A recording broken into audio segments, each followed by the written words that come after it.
Doctor Sivanthi Adithanar teachers training institute Tiruchendur இந்த ஆண்டிற்கான admission நடைபெறுகிறது.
பண மோசடி வழக்கில் ஜாமீன் கோரிய முன்னாள் அமைச்சர் செந்தில் பாலாஜியினுடைய மேல்முறையீட்டு மனு மீதான விசாரணையை வருகின்ற 15ஆம் தேதிக்கு தள்ளி வைத்திருக்கிறது உச்சநீதிமன்றம்.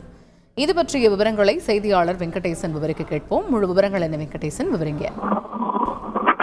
வணக்கம். பண மோசடி வழக்கில் குறிப்பாக தமிழ்நாடு போக்குவரத்து துறையில் வேலை வாங்கி தருவதாக முன்னாள் அமைச்சர் செந்தில் பாலாஜிக்கு எதிராக ஒரு வழக்கை அமலாக்கத்துறை பதிவு செய்து அவரை கடந்த ஜூன் மாதம் கைது செய்தது.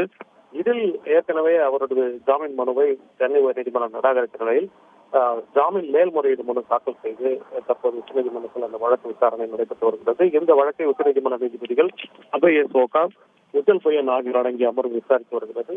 கடந்த முறை விசாரணையின் போதும் இந்த மனு மீதான விசாரணை என்பது குறிப்பாக மனுதாரர் சார்பில் ஆஜரான வழக்கறிஞர் அரிமா சுந்தரம் 320 நாட்களுக்கு மேலாக சிறையில் இருப்பதாகவும் விசாரணை விரைவுபடுத்த வேண்டும் என கோரினார். ஆனால் அமலாக்கத்துறை சார்பில் விசாரணை தள்ளி வைக்க வேண்டும் என கோரிய நிலையில் மே 6ஆம் தேதி இன்றைக்கு தள்ளி வைக்கப்பட்ட நிலையில் இன்றும் இந்த விசாரணையின் போது சொலிசிட்டர் ஜெனரல் துஷார் மேத்தா ஆஜராகி இந்த விசாரணை நடத்தி முடிக்க சில காலம் பிடிக்கும் என தெரிவித்தார்.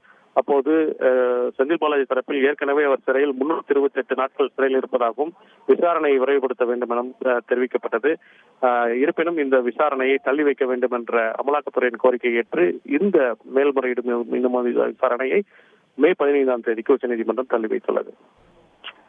விவரங்களுக்கு நன்றி Venkatesh. Doctor Sivanthi Adithanar teachers training institute Tiruchendur admission என்கொயரிக்கு கீழே உள்ள லிங்கை கிளிக் செய்யவும்.